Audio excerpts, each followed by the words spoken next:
Coming up, why 66% of small businesses fail. And then I'll tell you about an industry that's trapping people that they need most. Oh, we'll look at recession chances, and I'm going to coach you up. It all starts right now.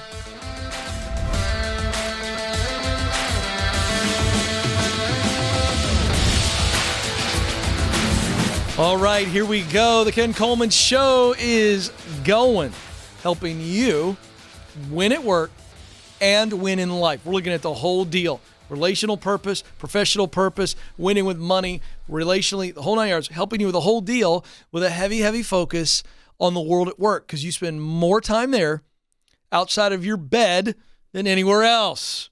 So let's make it count. More money? Yeah. How about more meaning? Can you have both? The answer is unequivocally yes. Here we go. A lot of people are starting businesses. In fact, we've seen a spike as a result of the pandemic of new business starts, right? So there is an entrepreneurial boom that is happening. And I think that's great. I love the entrepreneurial spirit that is alive and well in America. I love entrepreneurs. I think small businesses are the backbone of the American economy. I know it.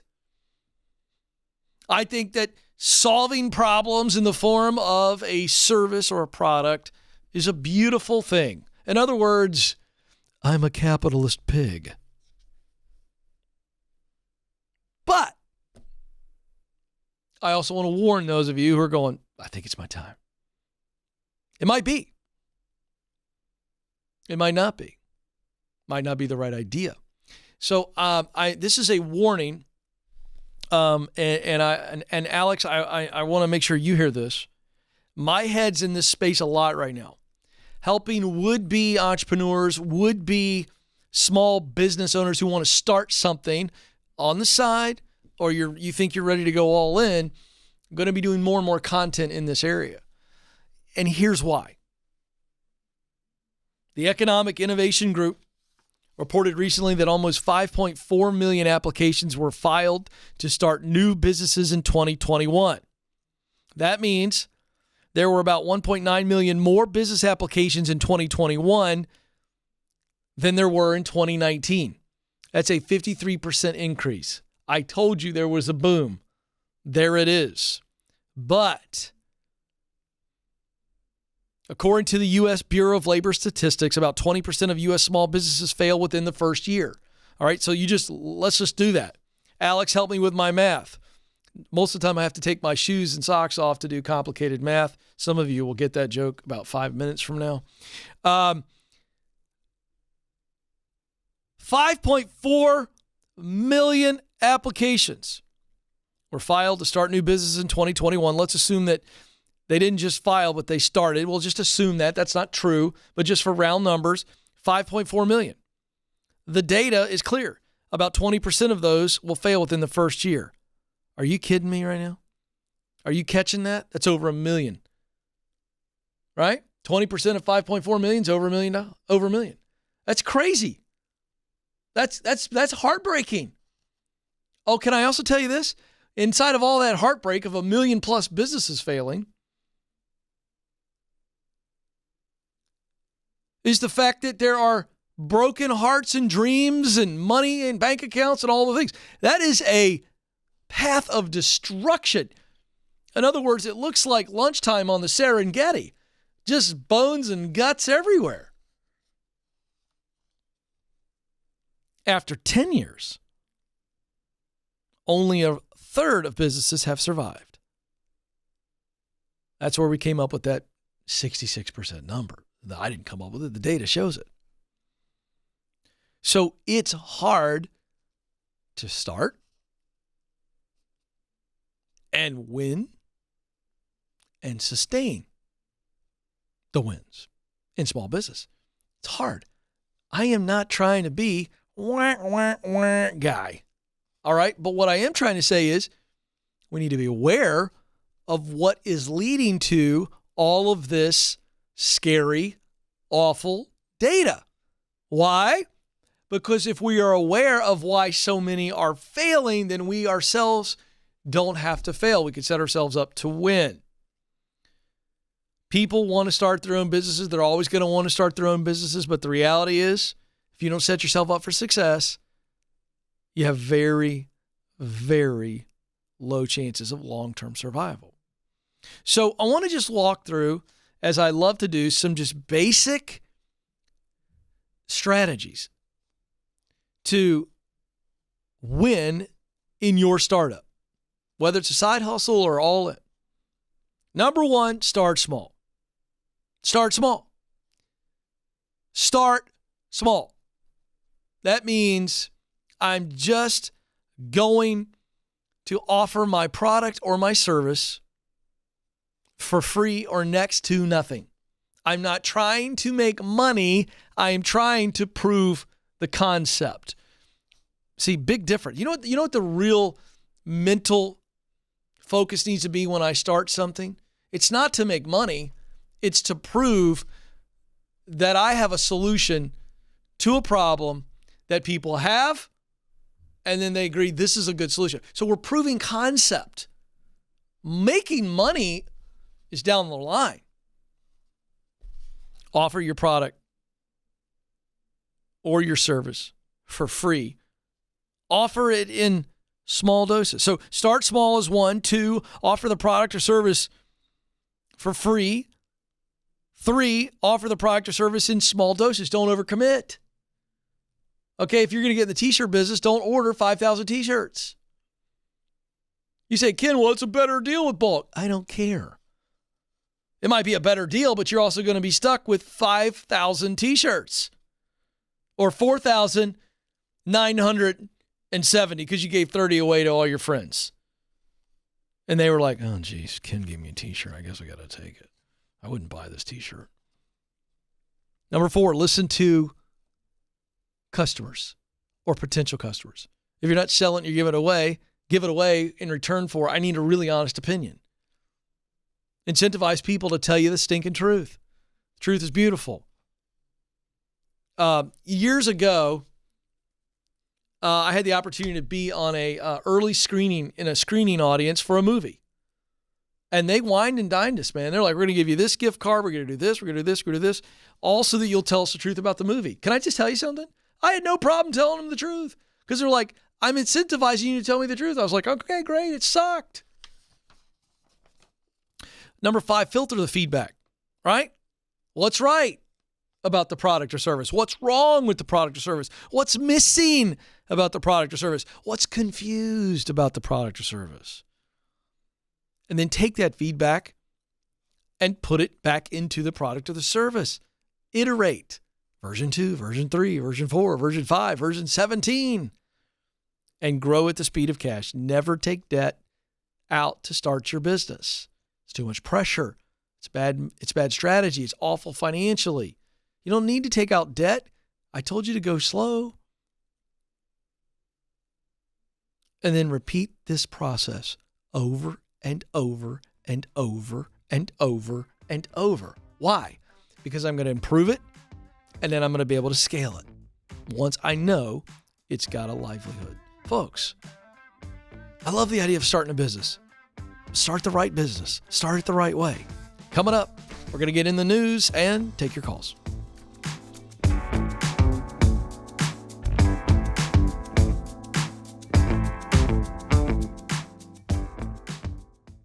You were created to fill a unique role in and through your work. Now, some of you may be going, I have no idea what that is. Some of you may be saying, I know what I want to do, but I don't know how to get there. I felt all of those emotions. I've been where you are, and I can tell you, there's hope. That's why I wrote the book, From Paycheck to Purpose. You can make the income you want and the impact that you desire, and I know that you have what it takes.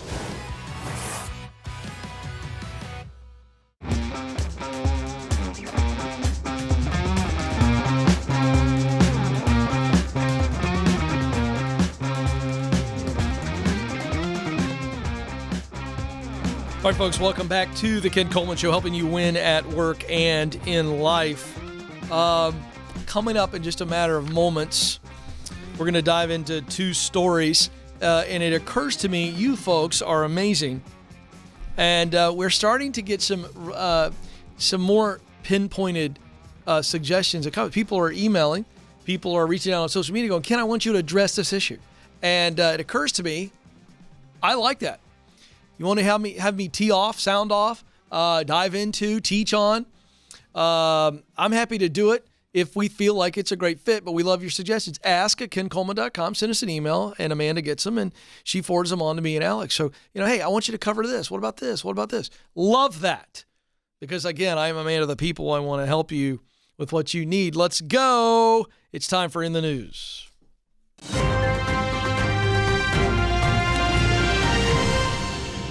All right. Headline out of the New York Times: trucking companies train you on the job. Just don't dare try to quit. I thought, well, that's interesting. What's going on there? These trucking companies a little heavy-handed? Yeah, to say the least. This is unbelievable. So each year, thousands of potential truck drivers sign up for training with all these big, freight hauling companies. And you ready for this? 9 out of 10 truck drivers leave their job. New truck drivers leave their job within a year. Uh-oh. Now, I'm going to pause here with this really, really bad data. If I'm a trucking company, I'm going, it might be time to look at how we treat people and make some wholesale changes. Because here's the other side of the story. If you've been paying attention to the news, you know where I'm going. If you're not paying attention to the news, we have a massive, massive deficit of trained truck drivers, and thus we've got supply chain issues, and that's why your hot dog buns cost 3 times as much as they used to. It's supply demand. I reported on this show not too very long ago. In fact, it was the end of 2021 that the trucking associations were saying that there was a need for 81,000 truck drivers in the United States. Folks, that's a lot.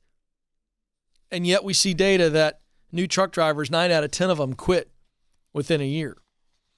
Let me give you a real anecdote, real story here. The New York Times highlights a guy by the name of Wayne Orr. Didn't realize that his foot was broken as he was driving back on a long haul from Texas to South Carolina. But he knew that his foot hurt so bad, there's no way he could continue driving. So he was a brand new driver, only a few months past his training period. And so he had to sit out for 6 weeks without pay.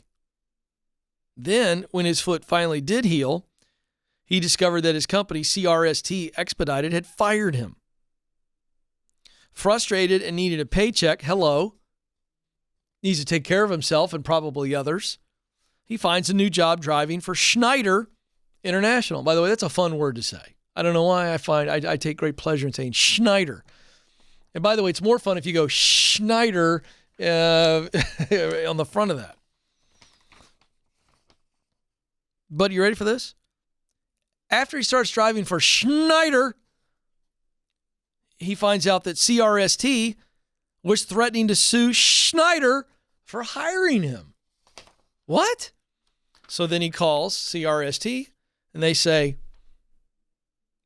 we're not taking you back either. Because his first thing was, wait a second, I'm healthy. Can I get back in the truck for you guys? No. And then they add insult to injury. Literally. You ready for this? They then say, you have to pay us the $6,500 back that it cost to train you, or you'll never be able to drive for another trucking company again. What is this? The crime boss family? What is going on here? Is this the freaking mafia? By the way, let me remind you what I told you folks at the start of the article. This is an industry that can't find enough drivers. And we're going to treat people like this who had a legit foot injury? He had signed a contract to work for CRST for 10 months in exchange for a 2-week training course. If he didn't last 10 months, the contract required him to pay the company $6,500 for the training. So what do? They hold him to the letter of the law. Now, why do companies do this? I don't want to make them the complete bad guy here. Because this is horrible leadership. I could set these trucking executives straight inside of 5 minutes. But they don't got any brains.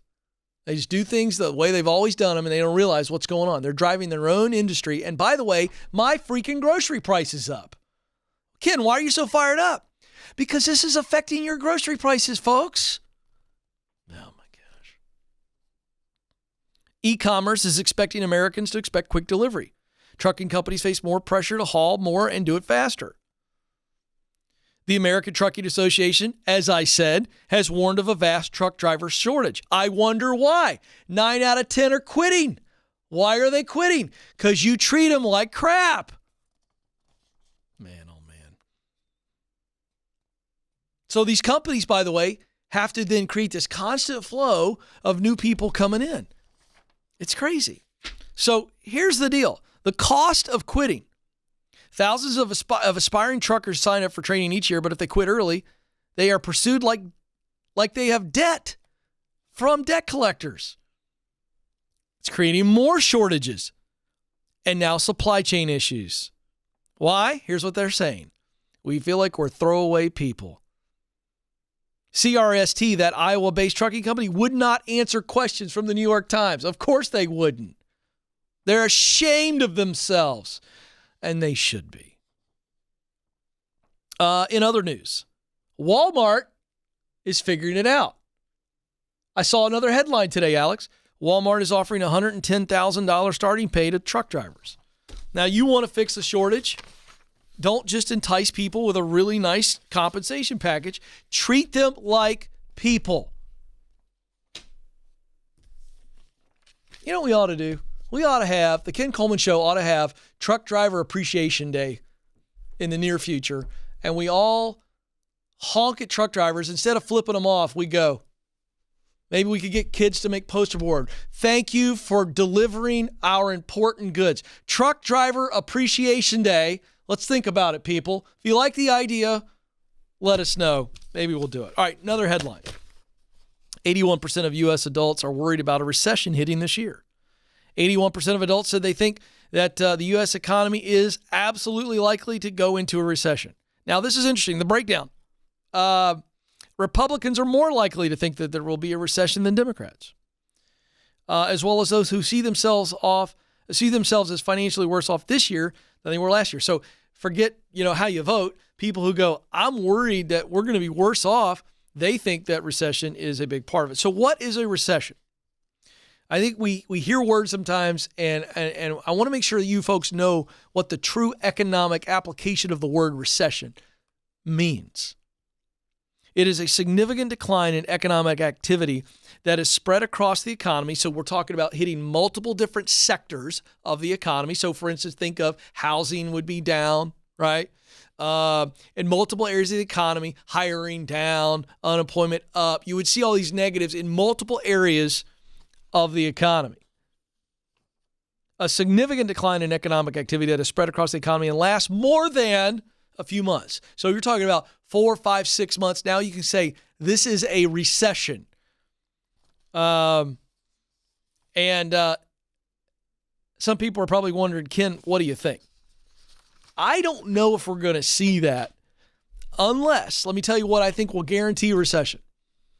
The moratorium on foreclosures, delinquent mortgages, making people pay their student loans back. Biden kicked the can down the road again on that. When these things come home to roost, not evicting people for missing rent, that's still happening in pockets of the country. If all that happens around the same time, you could see a recession. I don't know that it'll be a long-term recession, but you might see a reset, if you will, in the form of a recession. But here's the deal. Here's what I know. If you stay in tune with what we're teaching at Ramsey Solutions, we'll help you weather that storm financially. This is the Ken Coleman Show.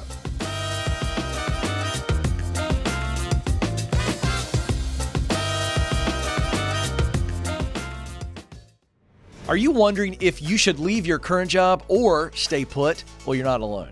That's why we created the Should I Quit My Job quiz. In just 5 minutes or less, this quiz will help you determine if you're at the right company and if you're in the right role. And if you need to make a move, you'll get practical steps to keep you moving forward. Folks, it's time to get unstuck. Life is too short not to do what you were created to do. Go take the quiz right now at kencoleman.com/quiz.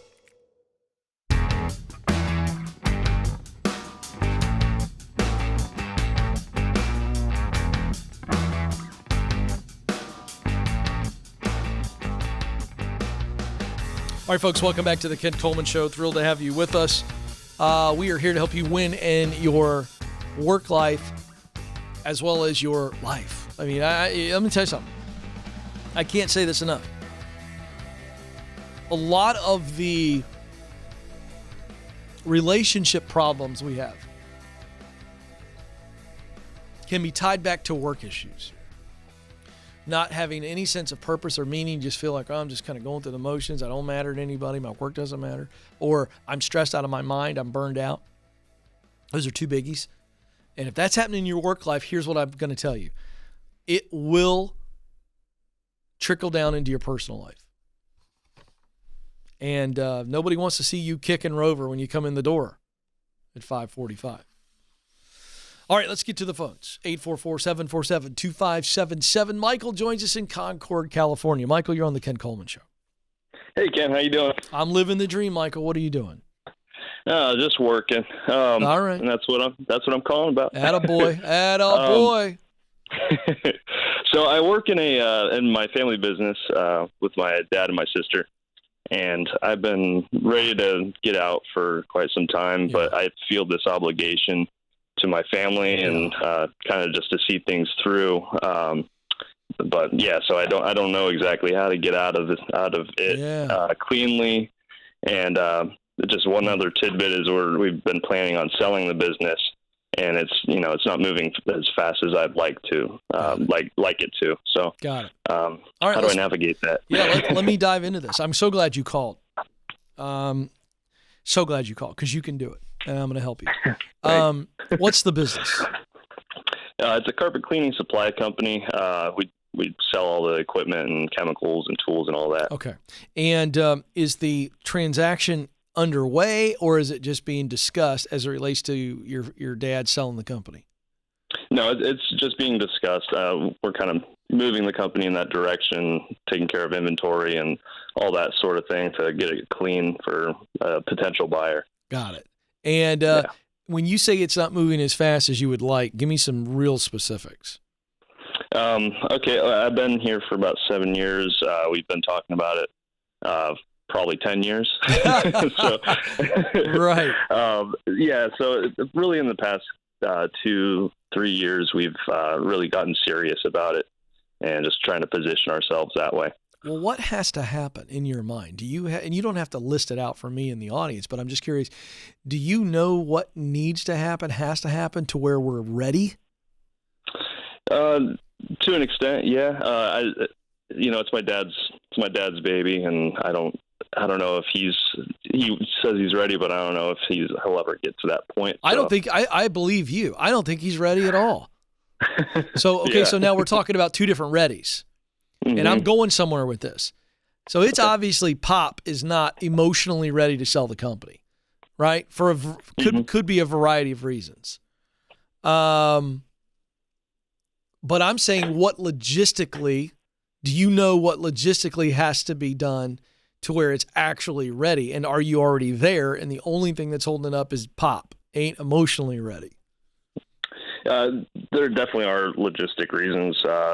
With everything with 2020, we had to let a couple guys go.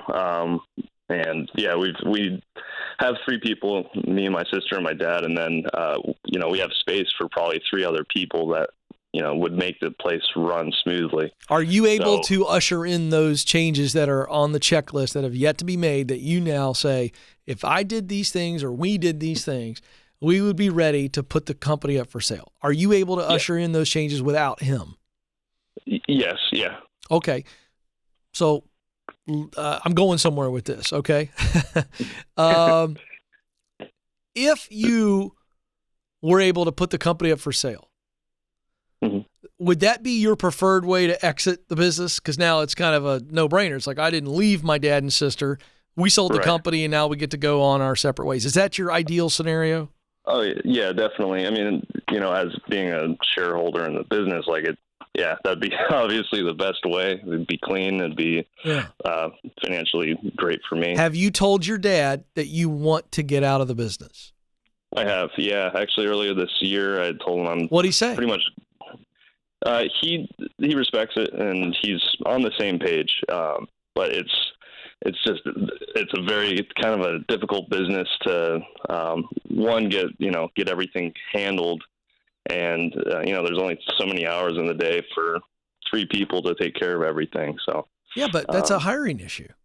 So you just told me a couple minutes ago that you had the ability to usher in the changes that would then make the company attractive or ready to be offered for sale. Right. Well, brother, if that's your ideal scenario, this is on you. So you called me saying, Ken, how do I get out? Okay. Well, no, there's 2 ways. There's 2 ways. Yeah. One way is what we've been spending our time on, which is you stop making excuses. You're in the cleaning supply business. I don't want you to take this the wrong way, but this is not a complex business. You have 2 types of basic products. You got the chemicals or the materials, and you got the machines which distribute them. True or false? True. Okay. Sounds like a manpower issue that would get inventory where it needs to be, or clientele where it needs to be, or whatever. I'm not going to spend time on this call going through what needs to be done to make it attractive. But and understand, I'm not in any way making light of the business. I'm just being honest with you. This is not a complex business. Number one. Number 2, you already know what the checklist is. And number 3, you told me you could do it without Pop. He's not holding you back. So what I would do if I were you is I would put all of my gumption and all this desire and angst not into how do I tell my dad I'm out, but, hey, Dad, we're going to sell this sucker. The first of the year, I told you I wanted out. You were on the same page. You know what I realized? You and I both are coming up with excuses as to why we don't want to do this, and let's do it, and I've done it. It's ready for sale. Are you willing to put it up? Because, Dad, I'm not holding you hostage. I'm not trying to put pressure on you. Everything you said up to this point is that you wanted to sell it. You know that I want to leave, and I would prefer to leave as we sell it and everybody goes off happy and onto our own next chapter of life. And, Dad, we need to sell the company. If you don't want to sell the company, hey, Dad, I'm okay with that. But I don't want to work in this business anymore. All right. That's what I would do. But I would not have that conversation until you got this sucker ready, so there's no more excuses as to why we haven't put it up for sale. Right. Okay. And I would go so far as to have a couple potential buyers ready to go and then present that to Pop. That'd be great. Now that's me. That's me. Yeah. Because now here's what's happening. You're not doing anything outside of what you guys said you wanted to do. Yeah. Am I right? To an extent, yeah. Well, no, not to an extent. Because here's the deal. Or, I'll tell you what. I hear what you're saying. Mm-hmm. But I'm trying to help you have the least messy exit. Right. Because the other approach is, hey, Dad, do you want to sell this for real? Do you want to put this up within the next 3 months? Because I can get everything done that's needed to put this up for sale in the next 3 months or whatever it is. And he goes, You know what, Michael? I'm not ready. You go, okay, it's all good. Hey, Dad, I know it's the family business, but it's not what I want to do with my life. And it's sucking these chemicals. It's like my soul's been sucked into these stupid chemicals. I can't do it anymore. Dad, will you release me? You're right there. And I want your approval. I know, I could tell. I want your approval, Dad. I want your blessing for me to go live my life. But I don't want to create tension. But, Dad, I'm scared to death that you're going to be pissed off or hurt or whatever. So you choose either one. I've given you 2 options. That's what you called for. You got to choose. Okay. All right? But listen, man. I appreciate it. You will start to resent your dad if you don't do this. And I'm afraid you might have already started to. That's why you're laughing. So listen. Yep. I would rather disappoint my dad than resent my dad. You know why? Because the disappointment's on his side and he'll get over it. The resentment's on my side and I might go to my grave with that. Dropping the gold on you folks. This is the Ken Coleman Show.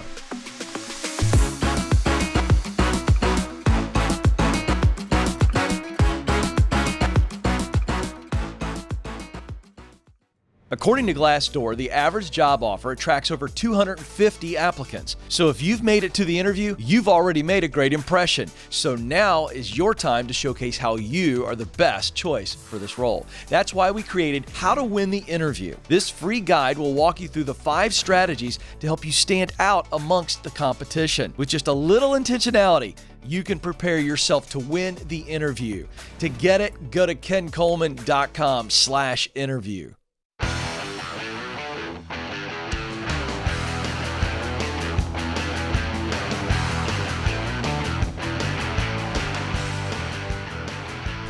All right, folks, welcome back to the Ken Coleman Show. Thrilled that you are with us, helping one caller at a time in this section of the show as we coach you up. It's coaching time. Stephanie is on the line in Seattle, Washington. Stephanie, you're on the Ken Coleman Show. Hi there. Thanks Hi. for chatting with me today. You bet. What's going on? Well, last year I graduated with my master's in education and school counseling. Mm-hmm. And in the summer I interviewed and applied for some local districts, but didn't get one. So I ended up taking an online high school counseling position. The flexibility is amazing, but the pay is $30,000 less Ooh. than what I would make at a local district.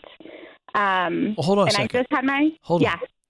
I want to get back to that story. Why did you take that big cut? Well, I'm a first-year school counselor, and I needed a job. So I took it because it was the best offer I had at the time. Oh, you didn't go. And Okay, school was you didn't. starting. Okay, you didn't take a cut. I No. misunderstood what you were saying. So it's $30,000 less than what you would get if you were in person. In a building. Yep. Okay, I'm sorry. Correct. I misunderstood, but now I'm totally caught up. Okay, so you were going somewhere. You just received is what you were saying.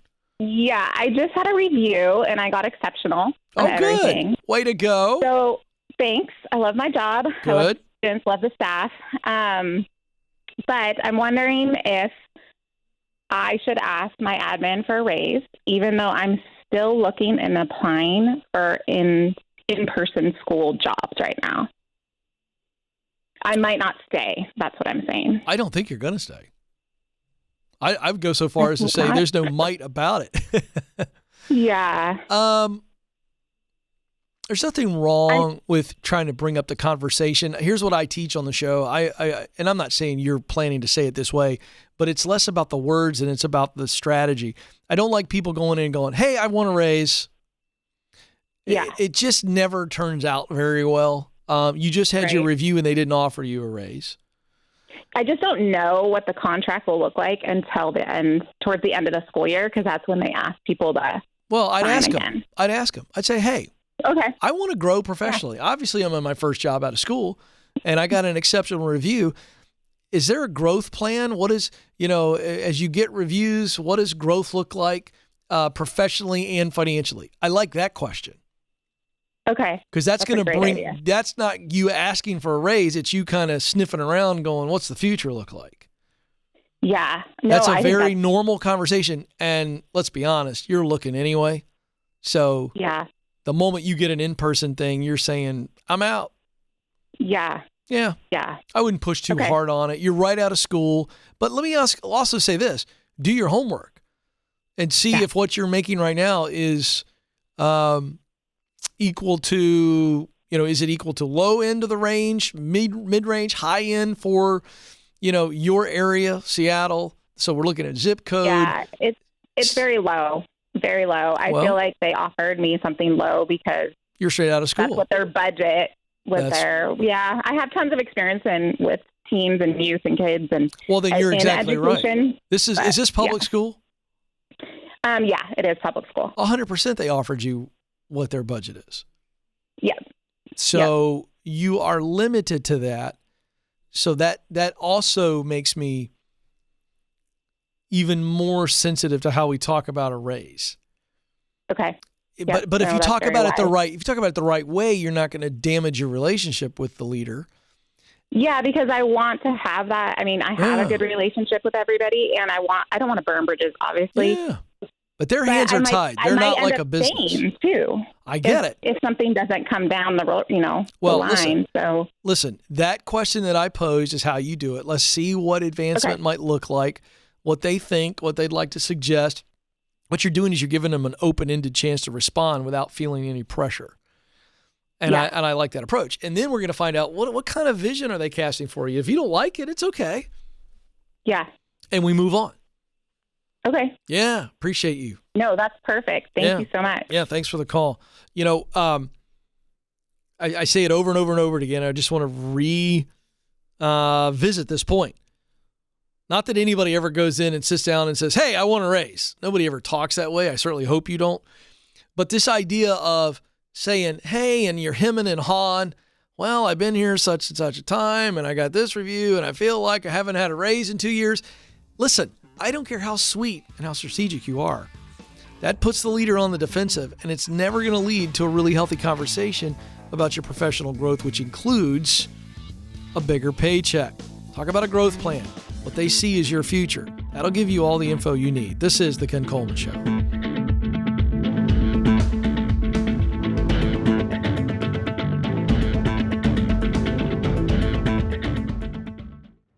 Do you know what you were born to do? In order to get hired at a job you love, you need to get clear on your talent, passion, and mission. That's why our team created the Career Clarity Guide. In just a few minutes, this free tool will walk you through a process to discover what you do best, talent, the work you love to do, passion, and the results you want your work to produce. That's mission. Then you're going to feel way more confident throughout the job search process. To get started, go now to kencoleman.com/clarity.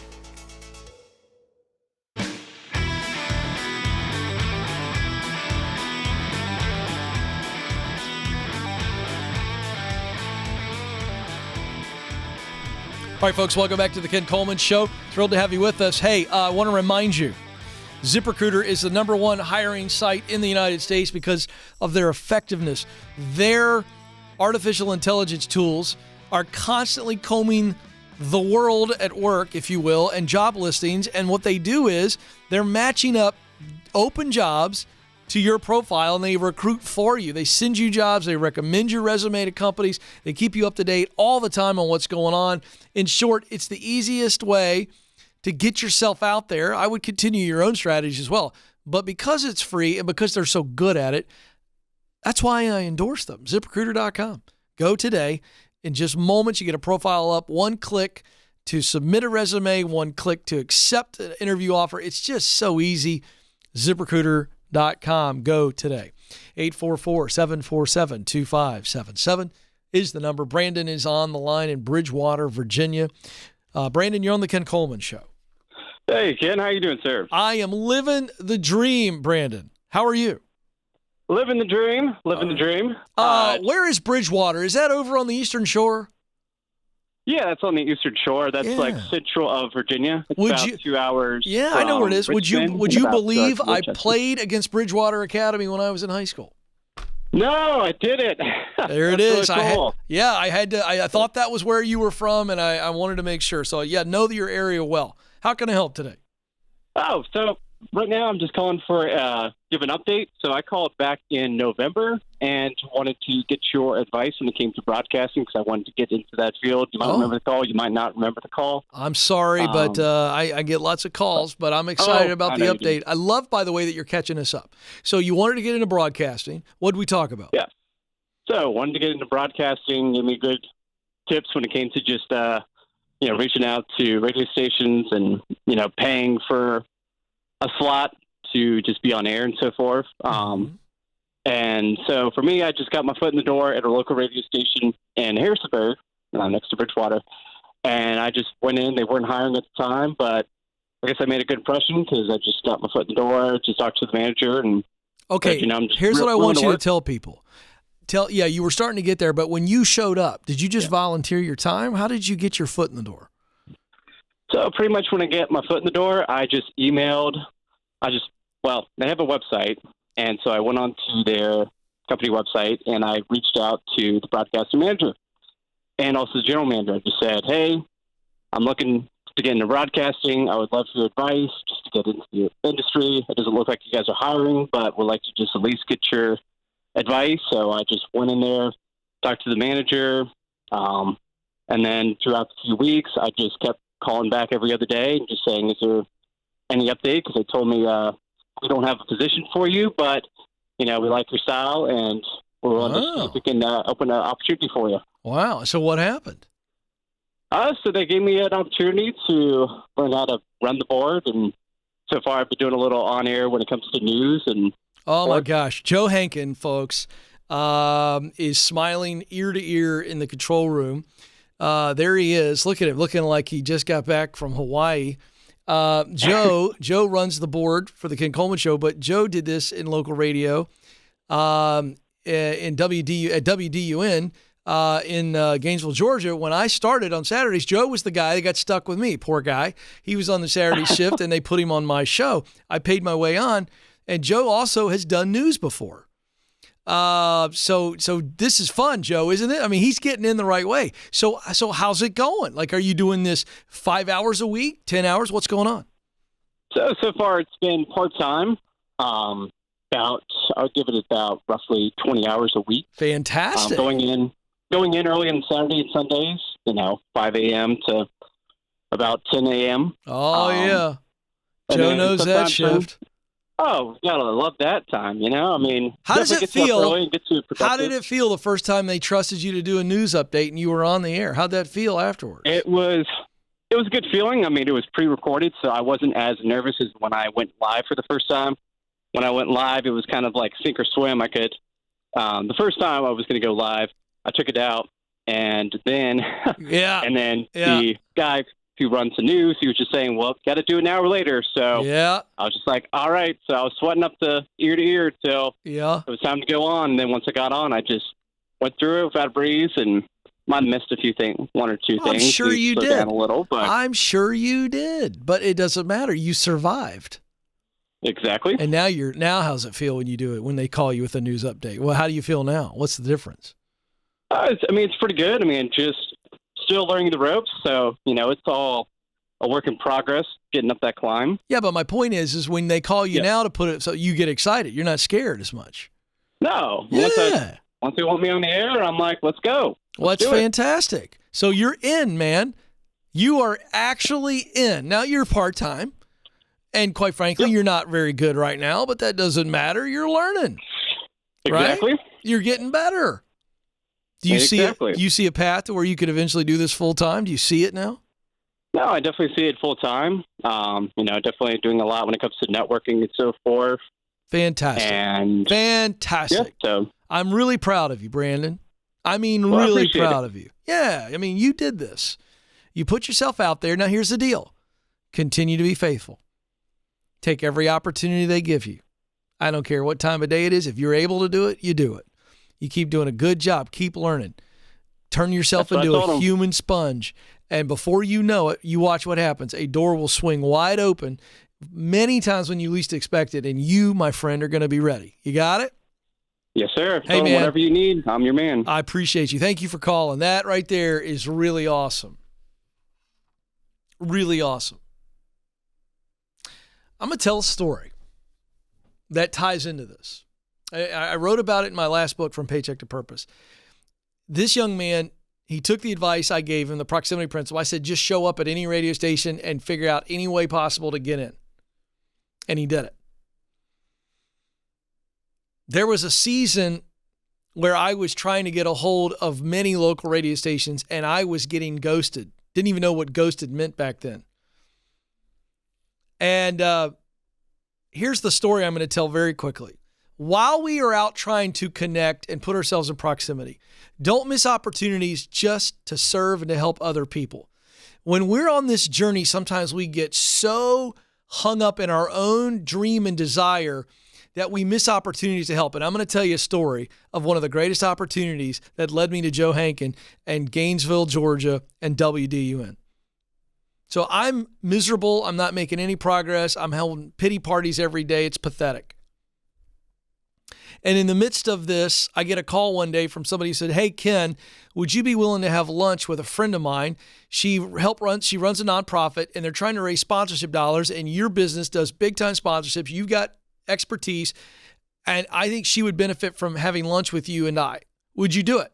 I said, of course. No questions asked. I go to the lunch, and in the midst of the, you get to know each other, I'm asking questions about this lady named Elizabeth. And she mentions very briefly My family owns several radio stations in Gainesville, Georgia, and I made a mental note, but I wasn't there about me. I was there to serve Elizabeth. Fast forward. I helped Elizabeth out that day. She was very grateful.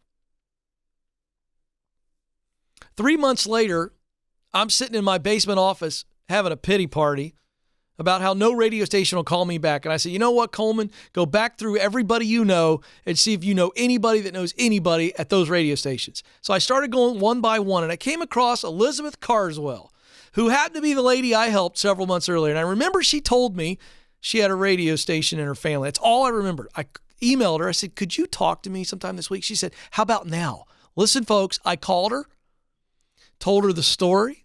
She said, who did you contact? I said, WDUN. General manager won't get back to me. She said, I'll take care of that. My brother Jay runs the station. I'll have you a meeting within a week. She did. We did the meeting. They're the ones that gave me a chance to get started on Saturday radio. Here's the point. Sometimes your greatest opportunities will come from helping other people, and then they end up being a tremendous connection for you. Don't miss that. In the midst of your journey, help as many people as you can help. You never know how that's going to come back to you. To me, folks, that is reciprocity in its finest. She was absolutely willing to help me because I helped her when there was nothing in it for me. You matter. You have what it takes. This is the Ken Coleman Show. Press on.